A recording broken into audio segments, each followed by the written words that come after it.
Welcome to WrestleRecap. I am Dylan Graives, joined by John Sutton, bringing you the Raw recap. If you want to support WrestleRecap, you can like, share, and subscribe. You can comment down below and let us know how we're doing. But with that being said, let's get into it. So Raw kicks off with a video package recap of Money in the Bank. And then we see Damian Priest arriving before CM Punk comes out to start the show. Pat McAfee is back. Punk says he's got a lot of things to cover, and he starts by congratulating John Cena on his retirement. Punk says that he'd love to lace him up one more time with him, though. Punk tells us that Drew isn't here tonight because he got himself suspended for his actions at the Money in the Bank post show. At the post show, Drew hit some refs and also elbowed Adam Pearce in the head before Wade Barrett had to intervene to get Drew under control. Much to the way that Corey Graves has to intervene with Seth to stop him from beating up Punk. So, I mean, it's there seems to be a common denominator here.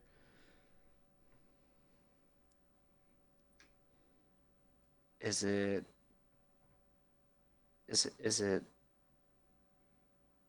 it Finn Balor? No, it's not Finn Balor.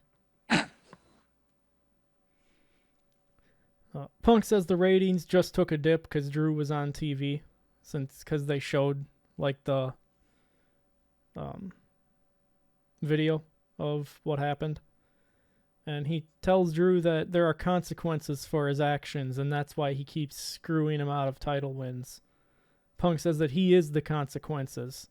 And he says that Drew will never be champion as long as there's air in his lungs. Punk says he wants to get his hands on Drew, but he can't if Drew is suspended. Punk notes that he was also fined $25,000 for his actions at Money in the Bank. And he calls it money well spent. Should have did what Randy Orton did and gave him a $50,000 check. What? That's for next time. Oh. I mean, he's saying $25,000 was money well spent to go screw someone out of a title. Man, if he's got money, like he's just got $25,000, just weighing him down. Laying around. Yeah. I mean, I know a guy that would gladly take even a morsel. I know a couple guys. I know a couple guys. I mean, this guy, he'd be happy to take, even just a small morsel of that. Just give me like $100, dude. Yeah. I mean, I'm gonna go try to triple that pull tabs. Shit, you give me $50 and I'd be happy. I just want to triple it in pull tabs, man. You ain't gonna triple it in pull tabs. You don't know that. You're gonna go in there with $100, and when you're done, you're gonna have a new chapter in your book on how to turn $100 into $0. I should write a book. Punk says that Drew got fined double because of being a keyboard warrior, and he calls on Adam Pearce to lift Drew's suspension. So naturally, Seth Rollins answers the call and comes on out. When Seth's music hits, you kind of just barely see it, but you hear Punk just drops his mic and leaves the ring to go to the announce table. Rollins wants to make sure he has it right now. Punk wants to sit on the sidelines, like now that everything is done, not prior. He calls Punk Mr. Center of Attention and tells him to get in the ring unless he's afraid that Seth is going to kick his ass. Punk says it was a long time ago, but he remembers the last time they were in the ring together, and that time was the only time he was going to let Seth speak disrespectfully to him, so Seth should watch what he says. Seth says he wouldn't dare disrespect the best in the world, and Seth wants to know why actions have consequences, but that only applies to everyone except CM Punk. Seth wants to know why Punk did the one thing that he told him not to do when he showed back up here, and that's to stick his nose in Seth's business. Punk says he didn't stick his nose in Seth's business. He was handling his business. He says that Punk mentions Seth's family, and says that Drew is wearing the bracelet that's got Punk's family on it, and he has no quarrels with Seth. Punk offers a very shallow apology, and he says that because it's Seth, he really can't be that sorry. Seth tells Punk that what he does is called gaslighting, and that Punk is the dumbest smart dude that he's ever met in his life, because Punk has figured out that because Punk hasn't figured out that the world doesn't revolve around him. Seth says that he's above Punk, and he's not just talking about the heels, because this man had 3 or 4 inch heels going on. It was probably Something only like 2. that. It was probably only 2. But I mean, man, I didn't realize that he had heels on until he pointed it out. I didn't notice it when he was walking down to the ring, but then when he was walking back, then you could kind of once I knew it, I could tell that he was walking different. He had that sassy shit. walk. Yeah. Seth says that Punk took being world heavyweight champion from him, so now it's his turn to take something from Punk. And Seth says that he could take a cheap shot on him right now, but he knows that Punk's fragile body isn't 100%. And he says that when Punk is cleared, Punk won't even be able to say the name Drew McIntyre before he snaps Punk's arm and puts him back on the shelf.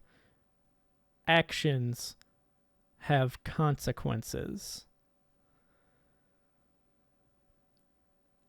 I mean, the parallels for these two, I think, is what makes them hate each other the most.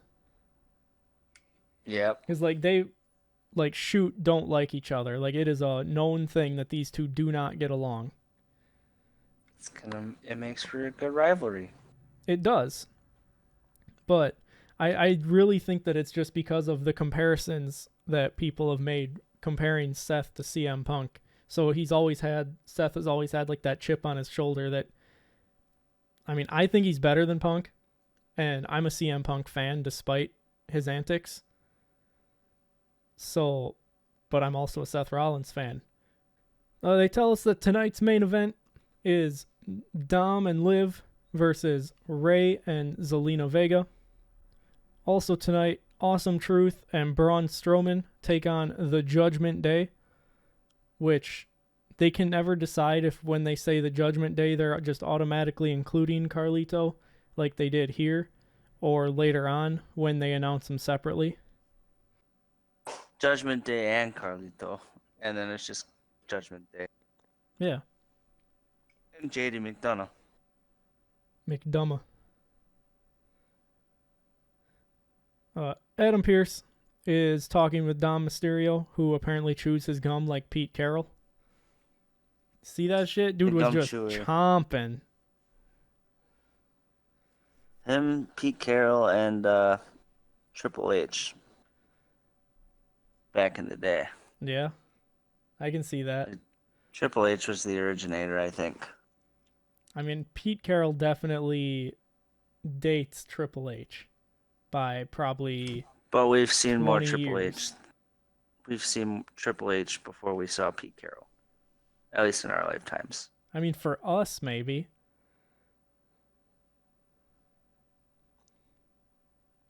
Dom says that he doesn't want to tag with Liv, and Pierce tells him that Liv requested it, and Ray and Zelina are good with it, but Dom says he doesn't want the match, and Pierce says that since he wanted to stick his nose in the last 3 women's title matches, he doesn't really get a say.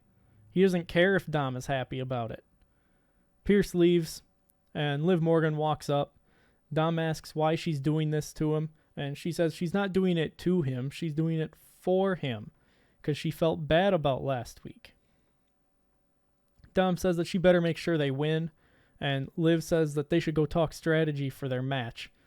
And then Dom says that there better be some tendies or some nuggies. Lols. It's the only thing he eats. I mean, apparently. Jey Uso then comes out, and since Michael Cole had to take up the splooging over him while McAfee was gone, now they just both do it. Because they're both out here just living their best lives.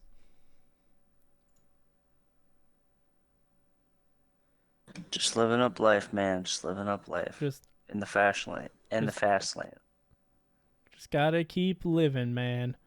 Livin. They then head into a commercial break.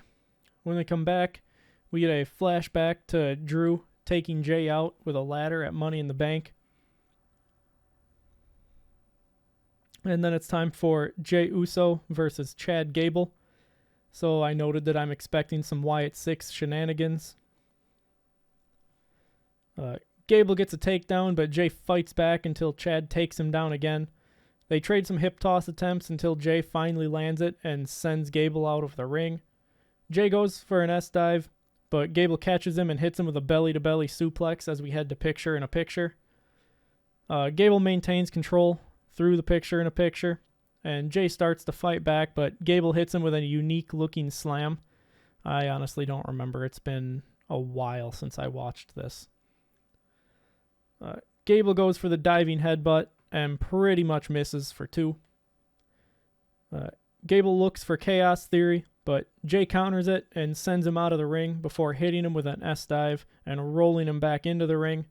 Jay hits the Uso Splash for 2, and he hits his combination of punches and takes Chad down with a step-up enziguri.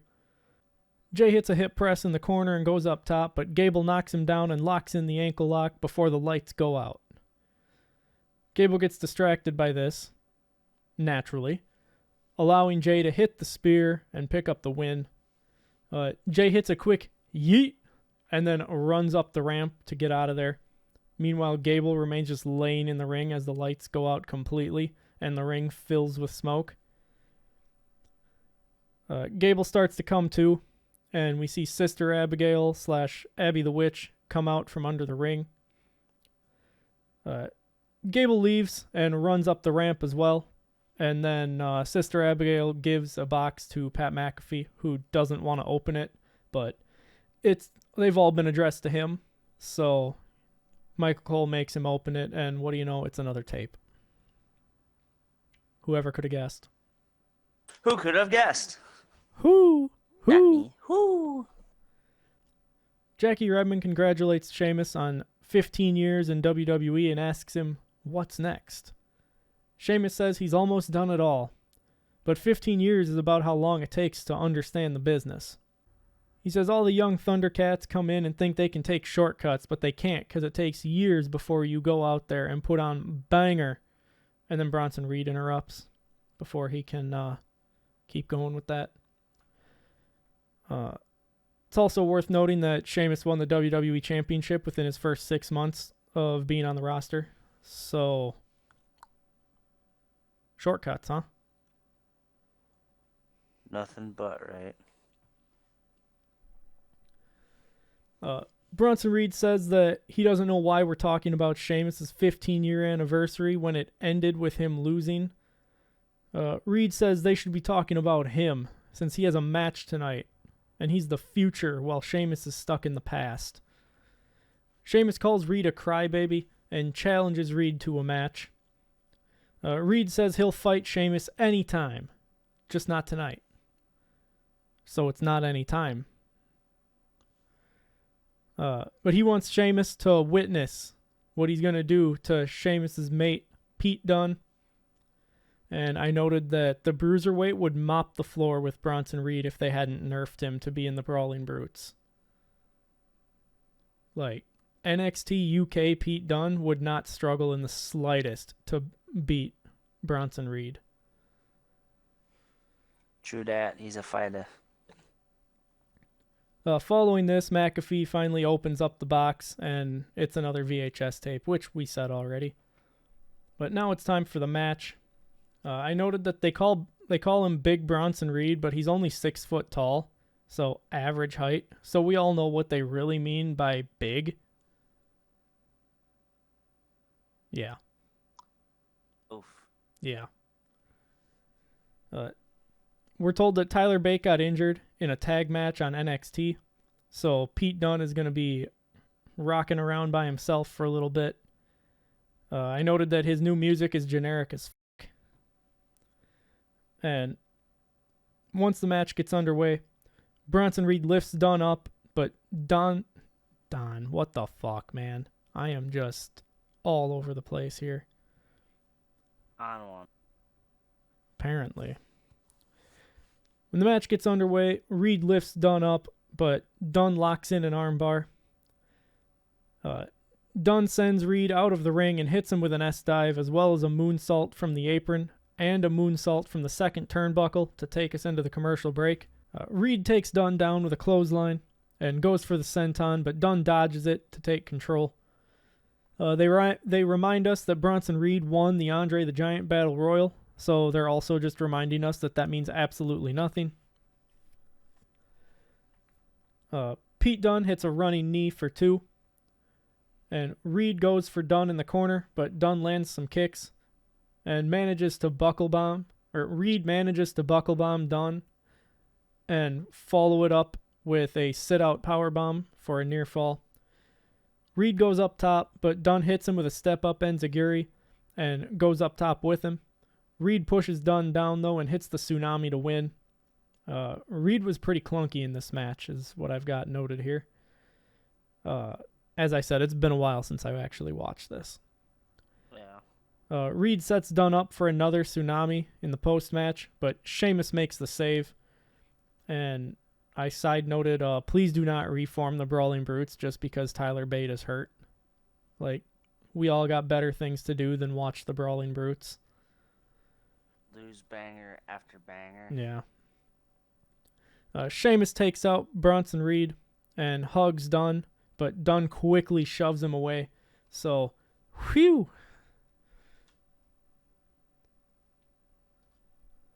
Had me nervous for a second. Thank God.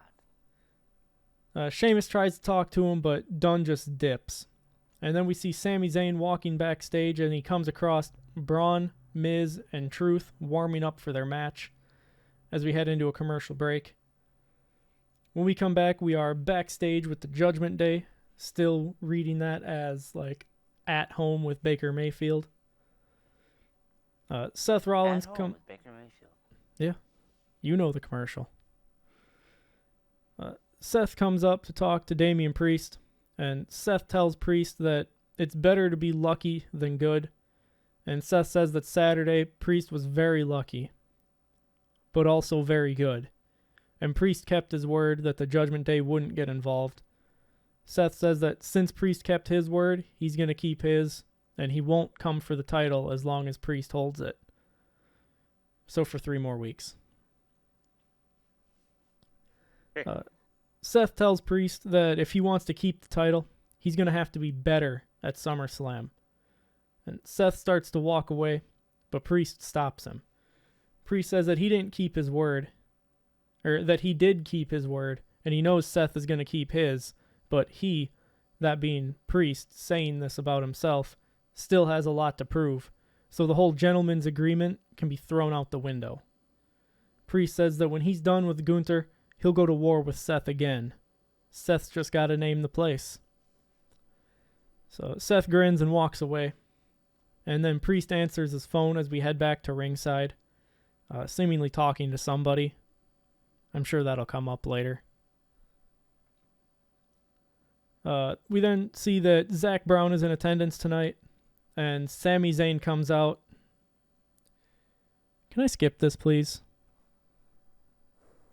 Like, this is in my notes. This is me talking to myself, asking if I can skip this. Because, like, it is just painful at this point. Spiritually painful. He's the best there's ever going to be. So, I said that I'm drastically paraphrasing, so we'll see if I actually did. I mean, it looks pretty short for a Sammy promo, so I maybe actually did for once. Sammy says he's glad to be in the nation's capital, that being Canada, of course, as the IC champion. Sammy says Braun brought everything he thought he'd bring, but he made the mistake of thinking that Sammy was the underdog. Sammy says he's not an underdog anymore, he's a champion. And he says that he's put on top-level performances for years, and earned a certain amount of respect in the ring, and Braun didn't bring that respect to Toronto, which is why he lost. Sami says it's one thing to knock him down, it's another to keep him down. And then Braun Breaker interrupts, and I commented, did Braun forget a mic? Because dude just walked down and just stood there. He ain't got nothing to say. He Unless don't, it's, yeah. he don't know what to do with his hands. I don't know what to do with my hands.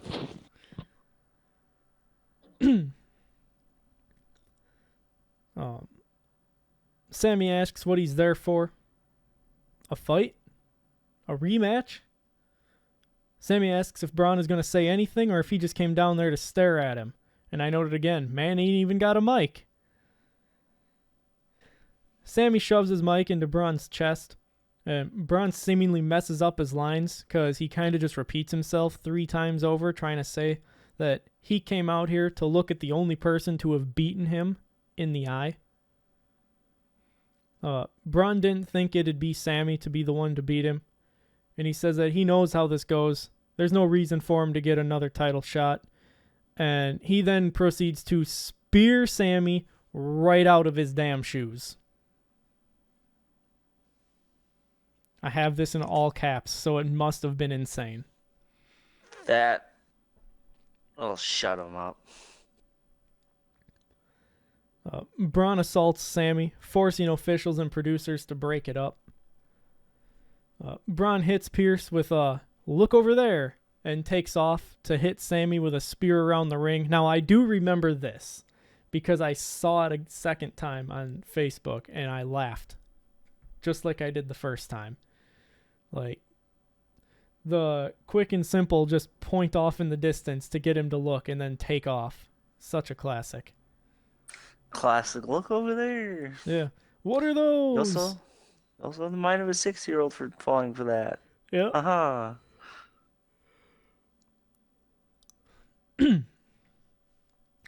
Following this, Ilya comes out to confront Braun, but officials keep them separated as we head into the commercial break. When we come back from the break, we get a flashback to right before the break. So if you missed what happened 5 minutes ago, we'll catch you up now. He pointed a finger. Yeah, pretty much.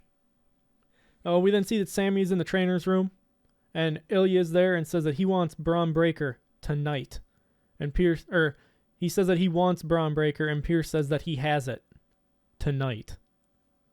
Sorry, I went really hard with the gusto on tonight a little early there. Tonight. Tonight's the night. Something, something, something, crowd. Something, something, get loud. Everybody in the crowd. Tonight's the night. It's something like that. We then get a flashback to John Cena announcing his retirement from WWE. It's still wild to see. I noted that I still have my John Cena poster from when I first got into pro wrestling back in 2011. 2015 will be the farewell tour for John Cena. And 2015, huh? Did I really just say 2015? Yes, you did. We're going back in time. We're going 9 years to the past, no. and that's going to be Cena's farewell tour. But he's gonna bump it to the future for us. So it's going to take place in 2025 our time, but 2015 apparently a minute ago me's time. So don't get confused there like some people would. 2005, got it. Yep. 1995. 1905. 2035. 1755.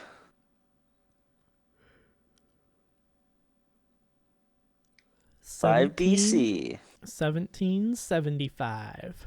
Man's on his farewell tour during the Revolutionary War. 65 AD. Actually, that would be before the Revolutionary War. Colonies declared independence, which then forced the Revolutionary War. Nevertheless. I then also put in my notes my rant about same thing I said on another episode where this man should get a 17th reign and break the tie with Flair. Flair brings a bad image to the sport as a whole, while Cena is its shining star that carried the WWE for a decade. I'm sure Triple H has his opinions, but the person with more Make-A-Wish wishes granted than anyone else is a much better record holder than a perverted old man who's gotten away with things that he shouldn't have. Probably the only person in WWE besides maybe Randy Orton who deserves a farewell tour with another WWE championship run. Right.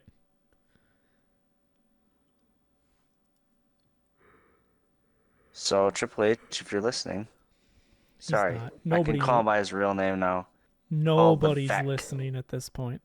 We are almost 30 minutes into the recording, so it'll be about probably 26 minutes post-editing. So nobody's listening anymore.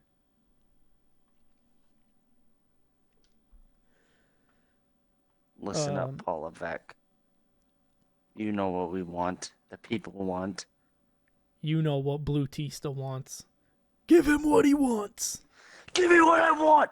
You know what I want. Give it to me. Did you just like spit all over your room? Because if you didn't, you're doing it wrong. Yeah, I did. It's now time for the Judgment Day. That being Finn Balor and JD McDonough and Carlito versus the Awesome Truth and Braun Strowman.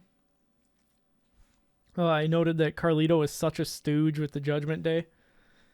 And I specifically remember commenting this about the way that he comes down to the ring with them. That's not cool. I mean, it's comical watching him try to be a member of the Judgment Day. Just let him do his own heel run. I mean, he is on his heel run. He's just off on a side quest right now. This is like in Skyrim when you join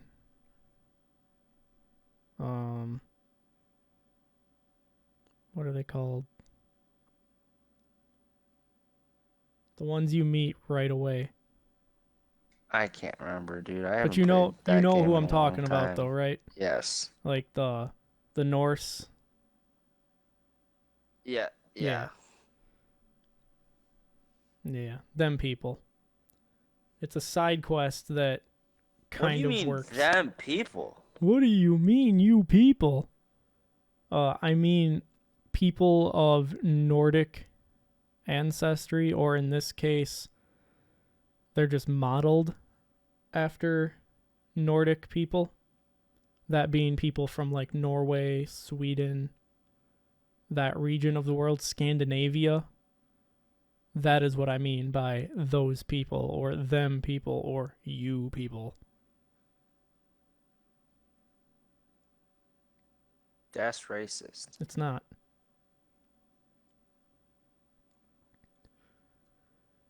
The Judgment Day attack. Awesome Truth from behind while they're rapping their entrance. Well, Truth is rapping, sorta. Miz is just kind of there for emotional support. Did you know he actually tried to write a rap for that? I believe it, and I would love to see how that turned out. He presented it to Truth. This is back in the original run, and Truth politely was like, "Why don't we just do what we're doing and we'll side table it for now?"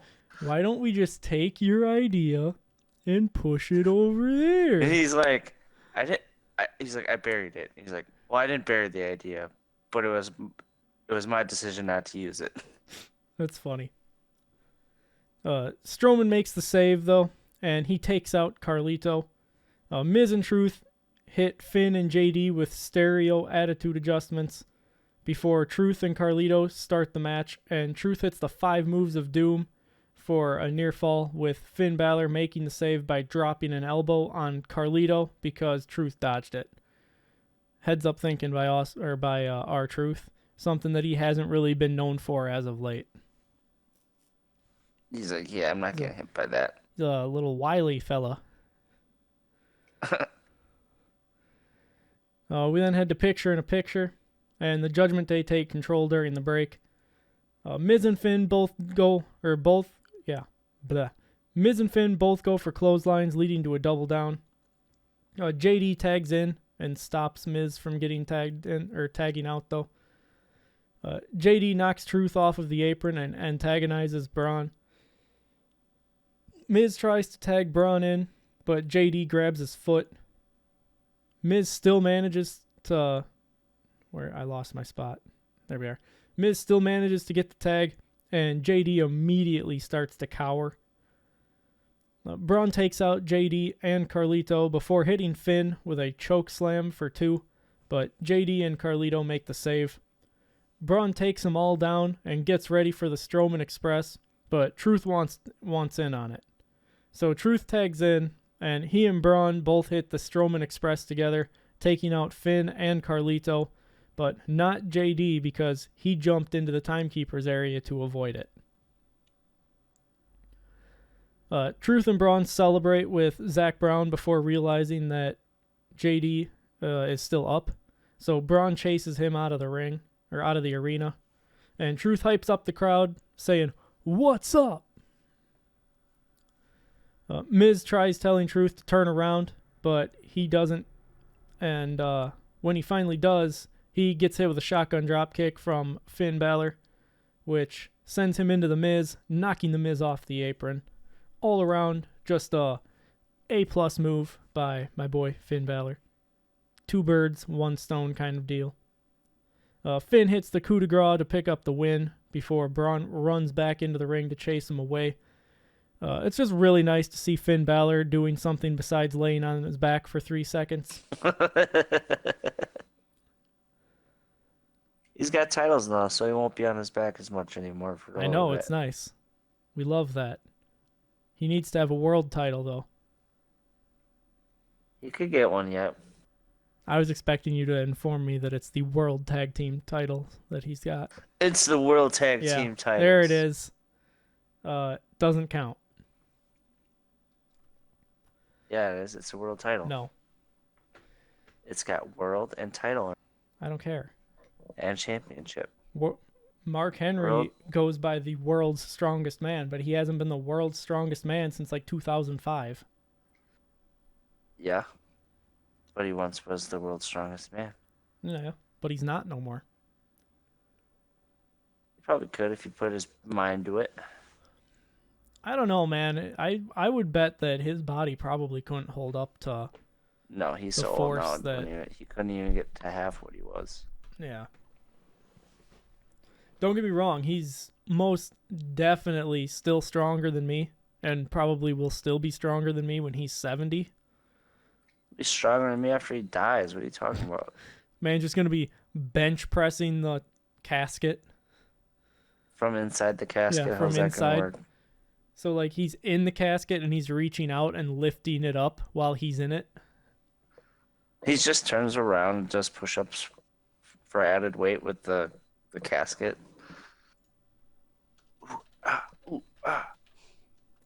Pierce says that if Punk gets involved with any title shots, that any matches with Drew will be out of the window. Pierce tells Punk to go home and heal up and let him handle Drew as we head into a commercial break. When we come back from the commercial break, we are backstage in the Judgment Day's clubhouse. Dom is gaming, and Liv tells him that they should go over some double team moves for tonight. Dom says he didn't even want to tag with her, but Liv says she knows that he wants this. And Dom says the only thing that he wants is to beat his deadbeat dad. Liv says that Dom needs to loosen up a bit. So Liv starts stretching Dom's leg, and the boys walk in. Oh, that's cool. Carlito hits us with the, now that's cool. Priest elbows him, and I noted we got JD and Finn peeking around the corner like old school cartoon characters. Liv tells him... Scooby-Dooing it around the corner. Yeah. Liv tells him to feel better before leaving. Priest says he don't even want to know what that was. And Priest says that he should have done this by now, and it's not that hard. To which Carlito points and says, I don't know, seems pretty hard to me. Damn. And then he gets scolded like, oh. by the rest of the guys. Dom says that Priest is starting to sound like his dad, and Priest says that he's starting to understand his dad more and more every week. Dom leaves, saying that he's going to put an end to it, and Priest says he's going to learn something about consequences. And my notes for this line are something to do with the phone call from earlier, ? SummerSlam is still 3 weeks away for a Rhea return. So, possible just alluding to that. Obviously, we get there. Finn says that Priest had something he wanted to tell them, but Priest says that he's going to keep it to himself because Dom's going to find out anyway. To which I then commented again, so surely it's that Rhea is coming back. Yeah, I saw the writing on the wall when he said that. Yeah. I was like, really?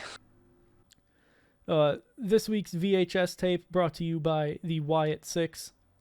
Uncle Howdy says, tell me more about your family. Bo says that he took those that no one wanted, the discarded, the forgotten. He gave them a purpose. Bo says that they're so happy that Uncle Howdy remembered them, because being a glutton for punishment doesn't make abandonment hurt any less. We start to see flashes of who's behind each mask, as if we didn't already know. And Bo continues, forsaken, alone, begging for mercy as the buzzards circle. There's been loss, too much, but grief is the price to pay for what we love. But now we must set the captives free, so they need no master. Do you think we are sick? And Uncle Howdy responds, yes, I do. And Bo says, then sick is what will be. Dun, dun, dun. Oh, I get it. The why it's sick? Yeah. Okay. See, it's a play on the name, which is a play on the number. And 6 is afraid of 7 because 7, 8, 9. Oh, I get you now. Yeah. Oh, we then see Adam Pearce walking backstage, and Chad Gable catches him. Chad asks if he's been avoiding him because he has questions for him. And Gable asks if Pearce saw the tape. And I'm like, how could he have? Dude's been walking down a hallway during the running of the tape. Gable says it's clear that they're talking about him. And Pearce says that he's doubled security twice and opened an investigation. And asks Chad if he's ever stopped. Bloodline. Right. Not for the bloodline. Security's for the Wyatts, not for the bloodline. For and the it's Wyatts, never yes. once worked. Nope. Anyway. He asks Chad if he's ever stopped to ask why they might be coming after him. And Chad just gets upset and says he'll take care of it himself.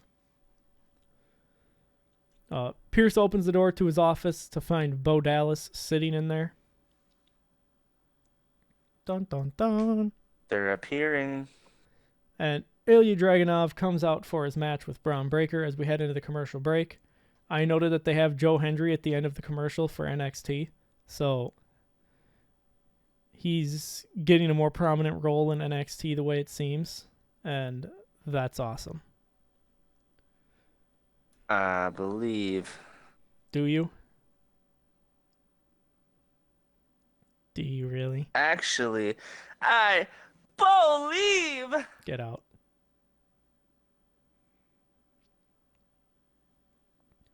All you have to do is believe. When we come back from the break, Damage Control has a vignette promo thing. Io says that Damage Control has lost control and has to change. I wonder Dakota what Kai, times we're gonna get that promo. I don't know. It's getting It's repetitive. it's about the Sami Zayn level. Yeah, dude. Every time we have to change. Okay, I'm sick of it. Let's just get on with it. Nobody cares about your promos anymore. Dakota Kai says that they've been treated with nothing but disrespect and shouldn't be pushed aside by Kaden, Katana, and Lyra. Kai says that tonight they push back and show everyone what Damage Control is capable of. Kairi Sane says that change brings destruction, and tonight they will clip Lyra's wings and dance over Katana and Kaden. And Io says that Damage Control has lost control, but tonight they take it back. It's then time for Ilya versus Braun Breaker. Ilya goes for a boot to start, but Braun dodges it and hits a release German suplex, and the dogs are barking for him.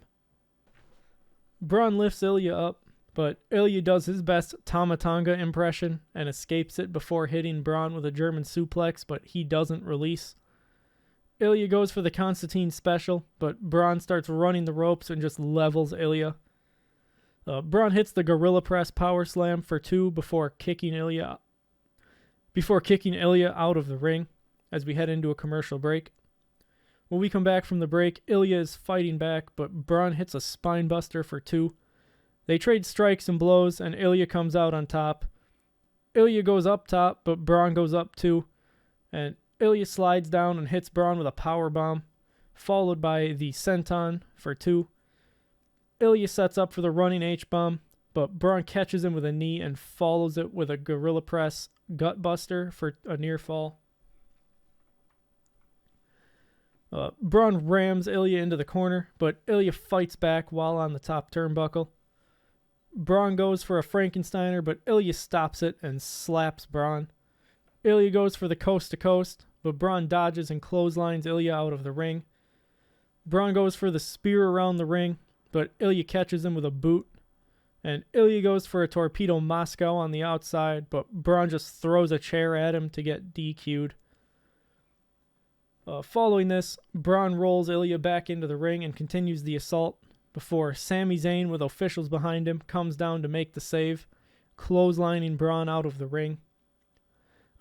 Braun drags Sami out of the ring, though, and posts him before sending him over the announce table. Ilya then starts to fight back, but Braun sends him over the announce table as well, and Braun stands tall on the announce table.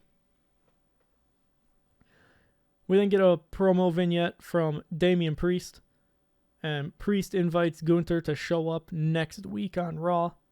And then it's time for the Patastrator segment featuring the Dom and Liv situation before it's time for Damage Control to come out for their match as we head into a commercial break.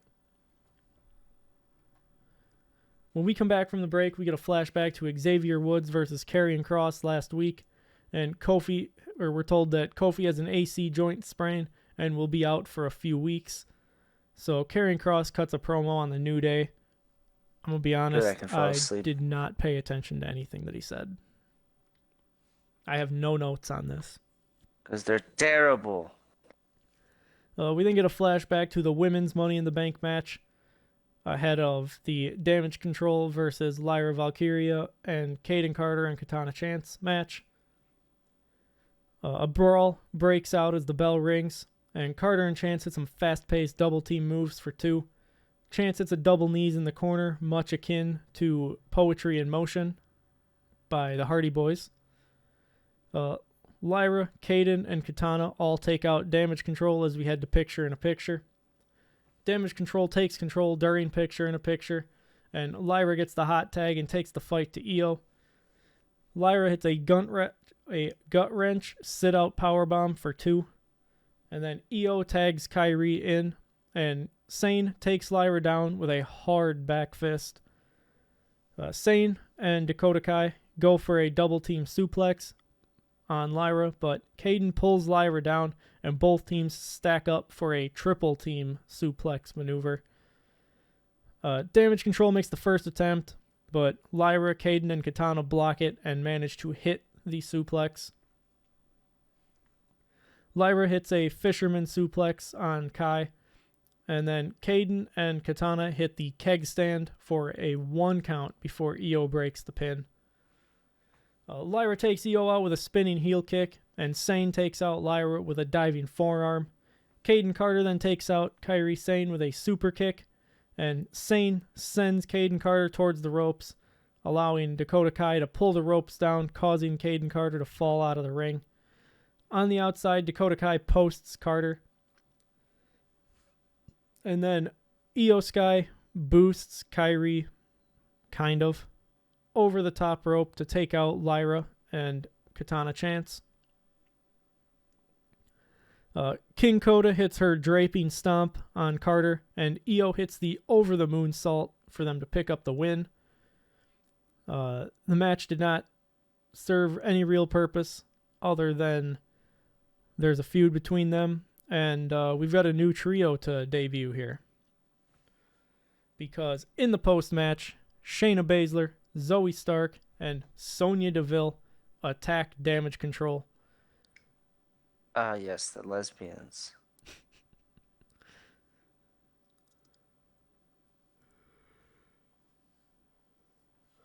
Really?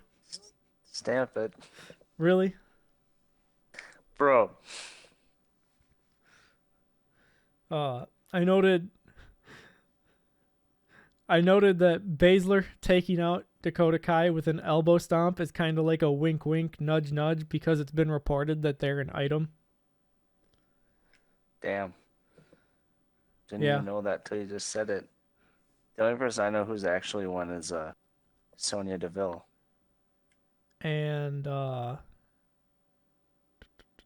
Tegan Knox. And Shayna Baszler. Yeah, oh, I didn't And know Shayna Dakota Baszler Kai. was. I mean, I think Dakota Kai's bi, though. look at Shayna. I know. Well, yeah. Yeah. Look at Zoe Stark. I mean, there's been nothing reported on that, but I wouldn't doubt it. Bro, we're about to get the lesbians 2.0 here. Their team name's going to be the Carpet Munchers. It's going to be worse than when they called Paige, Becky, and Charlotte the submission sorority before checking to make sure that wasn't a porn site first.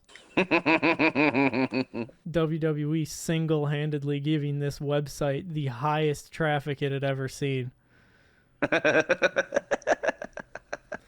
So I've been listening to Becky Lynch's ebook, and she talks about that, and she said that the owner of the website actually sent He Who Shall Not Be Named a fruit basket, or like a gift basket, afterwards for boosting the numbers. A fruit basket. Well, Wow. a gift basket. I was like, damn, all that work for a fruit basket? He probably had to cut a deal with him. He's like, well, put in one episode. Sonya takes out Kairi Sane with a running knee. And then Sonya and Shayna hold Io while Zoe takes her out with a super kick after yelling that Io cost her everything. Zoe alley-oops Io into a knee from Shayna, followed by Deville's advocate from Sonya. And then we hear from Zelina Vega and Rey Mysterio as they're backstage with Kathy Kelly. Zelina says that if it wasn't for Dom, she'd be WWE Women's World Champion right now. And she calls Dom and Liv a hot mess. Rey says that they're going to put an end to this story and shut Liv and Dom up as we head into a commercial break. Beating that old horse still. Yep. When we come back from the break, we see headlines about Money in the Bank, and we get a flashback to Shayna, Zoe, and Sonya taking out Damage Control. And then Jackie Redmond is with Shayna, Zoe, and Sonya, and in the background we see Chad Gable is talking to the Creeds and Ivy Nile. Sonya says that they just sent a message to the entire locker room about who runs the division. Zoe says that they're done being screwed. And Sonya says that she's been trying to help Zoe and Shayna see their full potential. Sonya says that this was a warning shot. And then Unholy Union interrupt and tell them that they can keep running their mouth, but as long as they hold the titles, it's their division. Sonya tells them not for long. We didn't get a promo vignette from Gunther. And we're told that next week, Gunther and Damian Priest come face to face. Sheamus will take on Bronson Reed, and Drew McIntyre returns. It's now time for the main event of the evening. Liv Morgan and Dirty Dom versus Zelina and Rey Mysterio of the LWO. Liv is wearing a Dirty Dom shirt.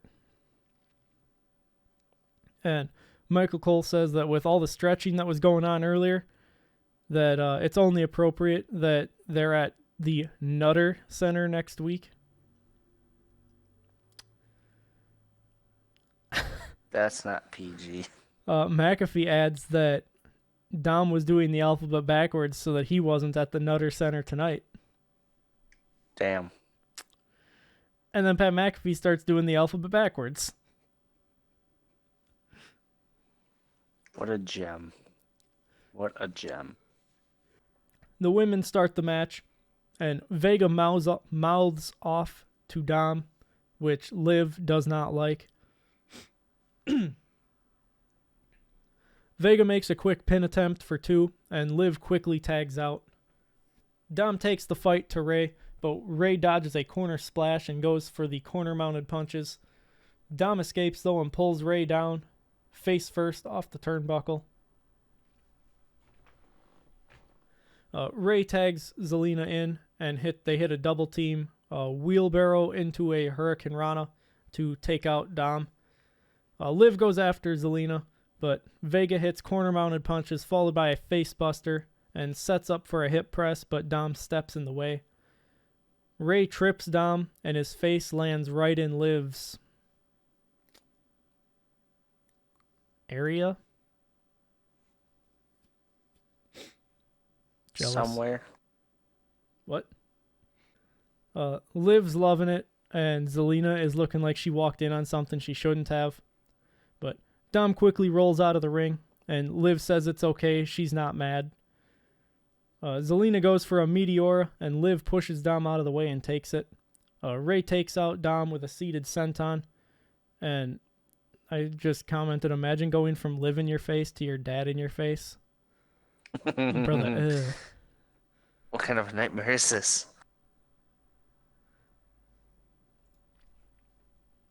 We then head to picture in a picture. Liv and Dom take control during the break, and Dom gets Rey up top and starts ripping his mask before dropping him into the Tree of Woe. Dom drags Rey out of the corner, and Rey just collapses, so Dom starts hitting mounted punches on the mat. Dom pins Rey for 2. Rey tries to fight back, but Dom hits him with a Michinoku driver for 2. Rey dumps Dom out of the ring and tags out. I noted that Zelina's tag must have been hot because she takes the fight to Liv. Zelina hits a Meteora for 2 and goes for the Code Red, but Liv counters it. Liv hits the 3 Amigos as the crowd chants that they want Mami. Liv does the shoulder shimmies, and Vega counters Oblivion, and they clothesline each other for a double down. Rey and Dom both tag in, and Rey takes control. Rey hits a Lion Salt for a near fall, and Dom goes for the 3 Amigos, but he only gets 1 before Rey stops it and sets Dom up for the 619. Dom catches Rey, though, and Vega hits him with 1 as well, though, and hers landed in a ouchie spot. A no square, if you will. Rey hits a frog splash for 2 with Liv saving the match, and then Zelina hits a 619 on Liv. They roll out of the ring, and Liv posts Vega. Rey lifts Dom to the top turnbuckle, and Liv slides a chair into the ring. While the ref is removing it from the ring, Liv grabs Rey's leg and causes him to fall. Dom hits a frog splash to pick up the win. And Dom hugs Liv in the post-match before realizing what he was doing and pulling away. But it was too late.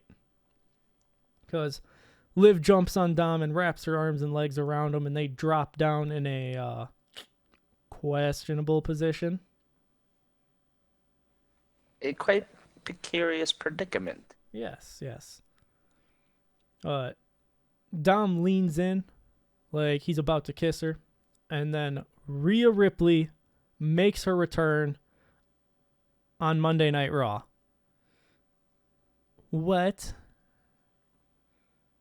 Mommy's back. Yep. Rhea power walks to the ring, and Liv flees into the crowd. And then Rhea just kind of real smoothly slides into the ring and gets in Dom's face to tell him that Mommy's back. Dom goes for a hug, but Rhea just brushes him off as the show ends. Overall, the way that they like subtly built to her returning throughout the night, I thought it went pretty decent. I thought it was good. I mean, there was a part where obviously you're like, oh, Rhea Ripley's back. But other than that, I mean, it was good. Yeah.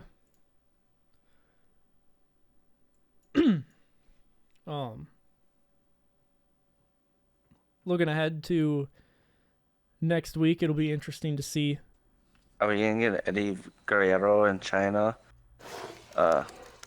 thing again? A what? Where the Eddie Guerrero in China storyline where he runs around like apologizing and Probably. trying to make everything up. That's most likely what they're going to do here. That concludes the Raw recap. Once again, I've been Dylan Graives, joined by John Sutton. This has been WrestleRecap. If you want to support WrestleRecap, you can like, share, and subscribe. You can comment down below and let us know how we're doing. You can also click the video that's floating on your screen right now and check out another recap. But until next time, goodbye.